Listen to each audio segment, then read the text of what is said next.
getting really, really close here to paint our 1966 Mustang. And I'm getting ready to actually re-prime the car because I want to put a nice full wet coat of primer on this thing. And what I'm doing is, this car's already been primed. I put 3 full wet coats of filler primer on it, but I had to block the whole car down. And on this particular car, had a lot of body work, and one of them was these quarter panels. Okay, I had to replace these quarter panels, very extensive job. It had body work throughout the whole car, the roof. I mean, just, it was atrocious. And that's something that when you look at these cars when they're painted and you're going to do a restoration on them, you really don't know what's underneath them until you start, you know, getting into it, which this one turned out to be a nightmare. But anyway, what I'm doing here is I've already went over the car, the whole thing, with a palm sander. And what a palm sander is this right here. This is a short throw DA sander. I got a video on this particular sander right here. Make sure you check it out because it's real important that you learn how to use that DA sander. There's actually several different types of DA sanders that you probably don't even realize that, but there is.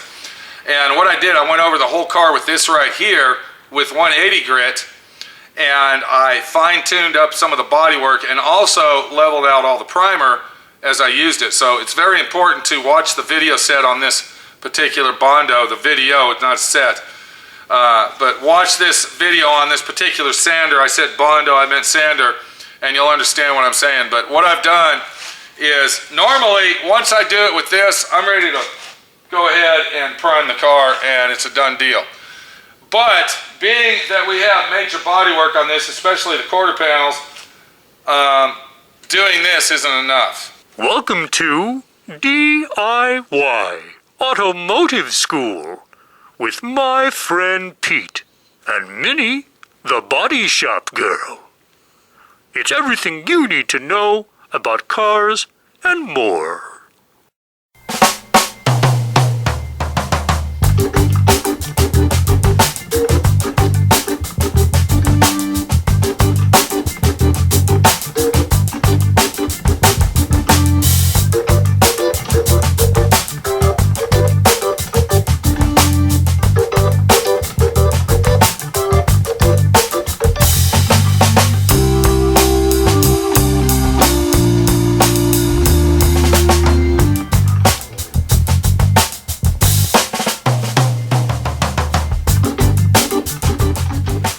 So what I got here, I got a, I believe this is 24 inch. This is a 24 inch sanding block is what we're using. And it's a flex block at that. And we're using 180 grit. Now the reason that I'm blocking this out by hand, even though I went ahead and I did it with this, is because I want to make sure that I get all my highs and lows out, this, that, and the other. It's very important. Like I said, I'm going to reprime this whole car, and then I will wet sand the whole car out. But before I do that, I want to make sure that my block sanding is done properly. So I'm going to go ahead and take this block right here. Well, you can buy these blocks in a set, or you can buy them individually. I have 2 sets of these, so I have all the blocks necessary to block sand. And since we're working on a big area here, we want to use a big sander. That's really important when you're fine-tuning your primer job. This isn't a Bondo job, this is the primer job now, to get all those ripples and all those waves out. We're going to take that sander just like this, and we're going to cross-cut sand this, okay? So what we're doing is we're leveling out any and everything that isn't proper or should not be there. And by using the block, and I have many videos on hand sanding blocks. I believe that the hand sand job is the final and best job that you'll ever do to a car to get it to be properly square and straight. And it's important to make sure that you hand sand everything. So I'm just taking my sander, and once again, I'm just leveling it out. I'm not doing a heavy sand job. I'm just making sure that everything is squared up and finalized.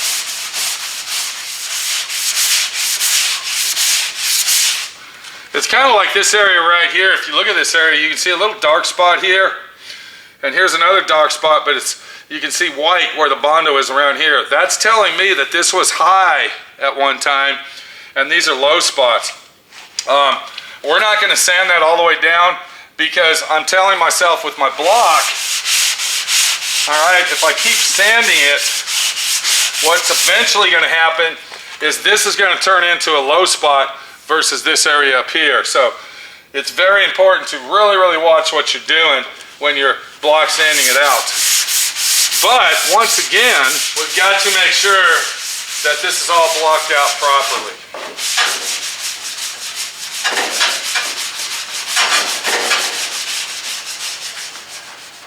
A lot of this consists of feel and touch. You got to be able to use your hands. I feel an area right here that feels a little oddball, so I'm going to put some pressure on it and really sand it down right there. Okay, there we go. Okay, it's very important to be able to use your hands. But what I'm going to do is I'm going to do this to the whole car, and we are now done with the quarter panel. You saw how quick it was. I'm not using a lot of pressure, and I'm just going over to fine tune it up and get any of the imperfections that I left behind from the D.I.Y or didn't get with the D.I.Y. And then once that's done, we'll be able to go ahead and prime this car. We're going to get it in the paint booth after we wet sand it and paint it. And then we'll be back after a 6-year fucking situation here. That's right, I've had this car here 6 fucking years. Big fucking job. But it's a job that's almost done. Hopefully, it's going to be a beautiful job, and we're going to be proud to say that we did that car. So let me get all this sanding done, and just like that, that's all we got to do. You see there? That panel's done. That's all we're doing. We're just taking it and leveling it out and smoothing everything up and getting it all done, just like that. It's a done deal. I can already tell just by the feel of my hand that that is ready for the final prime job. Well, we finally got it blocked out. Thank God. That was a big job. But you know what's even a bigger job? Is taping this beast off. Because when we're going to paint it the way we're going to paint it, it has to be taped off really, really nice. But what I'm doing now that I'm done blocking it, I'm actually wiping it all down, getting all that dust off of it, and I'm using rubbing alcohol. I'm using rubbing alcohol to clean the primer because it dries real quick and it doesn't react. So that's real important because I was going to go ahead and spot prime this car, but I decided that there's so many spots on it that need to be primed. I'm going to prime the whole car, so I'm taking a nice clean white ball and I put some rubbing alcohol on the white ball, and now I'm using the white ball as a tack rag. You know, I've had this car here for such a long time, working on it off and on. I am sick of it. I am fucking fed up looking at this car. I know that doesn't sound good, especially to the owner, but it comes a time when you got to say, what the fuck, you know? Why the fuck is it here so fucking long? It's because one thing leads into another, and another, and another, and another. It starts out as a paint job, ends up as a total restoration, and it just turns out to be a big fucking nightmare. Because I think that 9 out of 10 people that would have took this job on would have stripped it down, would have found all the complications with it, and possibly would have came to an end on even fucking with it. They would have said no, take it somewhere else, and good luck is what they would have done. So, yeah, real big fucking situation. If you want to know what we're talking about here, you can go back in the videos of the 1969 Ford Mach 1 and see what's going on. Now, I also have another Mustang here. It's a 68. This is a 69. Don't get the two confused because they're not the same. And whenever we get back on the 68, who only knows, because we don't know. We really don't fucking know. So the tape job that you're looking at basically took all day to tape off. When you are restoring a car professionally, you have to tape it off, and you have to do it the right way, because if you don't, all the work you've done has been a waste of time. You got to keep it professional throughout the whole job. And this isn't even the final tape job. This here is just the primer tape job, so yeah, we still got a lot of fucking taping to do. A lot of taping. A lot of fucking taping.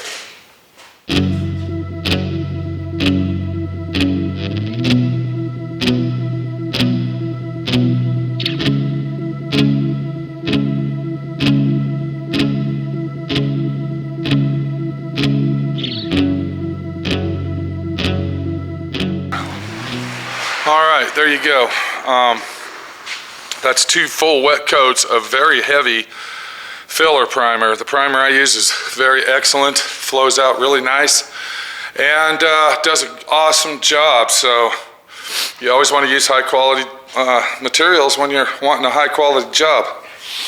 But you see how smooth, silky it is. You see what it looks like. You see the sheen on it. All right, that sheen is there because we dry sanded that thing down to immaculate condition and then reprimed it. You can see by using our tack rag with our alcohol, rubbing alcohol tack rag, it gave it a beautiful finish, and it's going to be an easy sand job from here. Very minimal, and it's going to come out slick as water, you might say, or plastic or glass. But you know, I'm going to be honest with you. I bitch and complain a lot. I think I have the right to, because this is my property, my fucking shop. This is my world. I can do whatever the fuck I want to do here. What it really comes down to, though, it doesn't matter if you bitch and complain, if you're Mr. Nice Guy, if you're Mr. fucking Bad Guy, whatever. You should always keep your fucking word on doing something for somebody, no matter how long it takes, no matter how much money you lose, or no matter how fucking hard the job is. If you do something for somebody and you bid the job too low, or you don't really think about it, that's not the customer's fault. That's not the person that you are helping. That's not their fault. That's your fault. That's probably why I bitch a lot, because I'm too nice of a fucking guy. And when you're too nice of a fucking guy, you really don't put a lot of thought in making a lot of fucking money. What you do, though, what you really do, is you sit there and you think how happy that person is going to be driving this car that has been in her family since it was brand new, that's been waiting 6 fucking years to get this car. The car that her dad bought, sold to her uncle, was handed down to 2 of her cousins that totaled the car out, used it as a race car, and then was eventually sent back to her as a diabolical junkyard piece of shit. Because that's what this car was.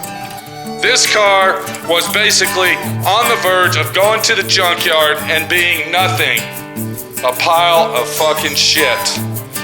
And when you are doing stuff and you're a nice guy and you're planting your seeds to see if anything will come back your way in the future, you're not thinking about the fucking money aspect. You're not thinking about, am I gonna get rich off this fucking job? Am I gonna be able to pay my bills with this job? You're not thinking about that. All you're thinking about is helping that person out and what a joyous day it's gonna be when they get their fucking item or whatever you're doing for them that you gave them, because that's basically what I do at my shop. I've been in business 36 fucking years. I've been in the same location 25 years. I have got fucked around big time within the last 26 fucking years. I'm not gonna go into it because it's nobody's fucking business, but let me tell you something. All right? When you give somebody your fucking word, when you tell somebody you're going to do something, you fucking do it. Whether you lose or you fucking win, you do it. I've been in this location for 26 fucking years. I was expecting to retire from the value of this property, that I would be able to sell it, but my dreams have been shattered. It's time to move on. I have now purchased property somewhere else, and hopefully my dreams won't be shattered then, because when you're in business for yourself, banks ain't gonna loan you money. You don't have income steady. They're gonna tell you to fuck off. You aren't gonna be able to get credit cards. You're not gonna have a credit score worth shit. All you can rely on is this, right fucking here. This fucking job that this guy here is paying you to do. That's what you rely on to survive, to pay your bills, to make a fucking living, and hopefully, when it's all done and said, and you're fucking old and you can't do this shit no more, if you play your cards right, you'll be able to retire. Being a fucking nice guy means that you are gullible. You're gullible to where you believe everything everybody says. You believe when someone tells you they're gonna do something, they do it, and they don't. But you don't quit. You keep on fucking going. You keep on struggling, and you believe the next person. It's a fucking crying shame that there's pathetic, scumbag fucking losers that promise you and tell you they're gonna do something and never fucking do it. By the situation that I have fallen into in the 26 years that I have been in this location at this shop has fucking ruined my life. Because this was a plan for the future, to retire, to have money in the bank. When I can't do anything anymore, I'll be able to pay my fucking bills. But the promises were broken. The words that were said were forgotten, and I don't never said that. I didn't say that. Who said that? There is no way I told you that. And all the other shit that goes along with it. Sooner or later, someday, something will go right for me, for all the kindness and niceness and valuable fucking seeds that I have planted to help other people in my path. You take your knowledge, you take your experience, you take your tools in life, and you use those to help one another, to be brother and sisters, to be one, not to be fucking enemies, lie, cheat, scumbag, fucking cocksuckers that there are in the fucking world. My phone's ringing, I gotta go, and I hope that you have a beautiful day, just like I'm having. A beautiful fucking Southwest. Not much. I gotta call you back. I'm in the middle of priming. I'll see you later. It's a fucking joke. It's a pathetic, disgusting situation when somebody tells you they're gonna do something and they don't fucking do it. That's why I finish everything I fucking start. If it takes 1 day or 10 fucking years, I do it.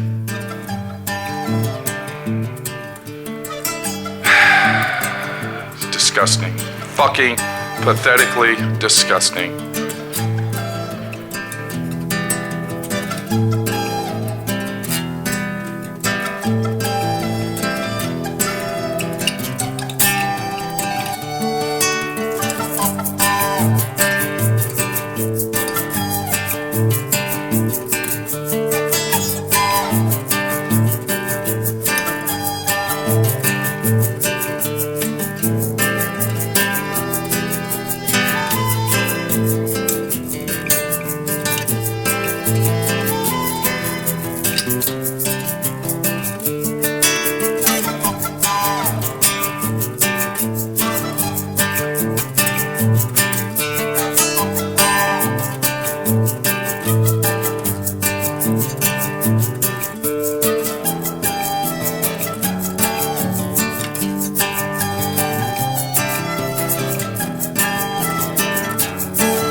watching D.I.Y. Automotive School.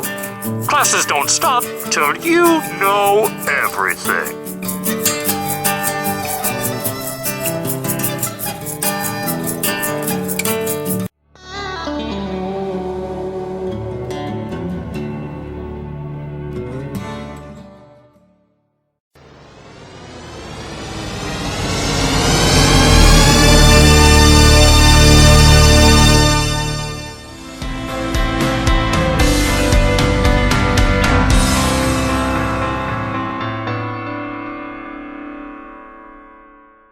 Adios, amigos.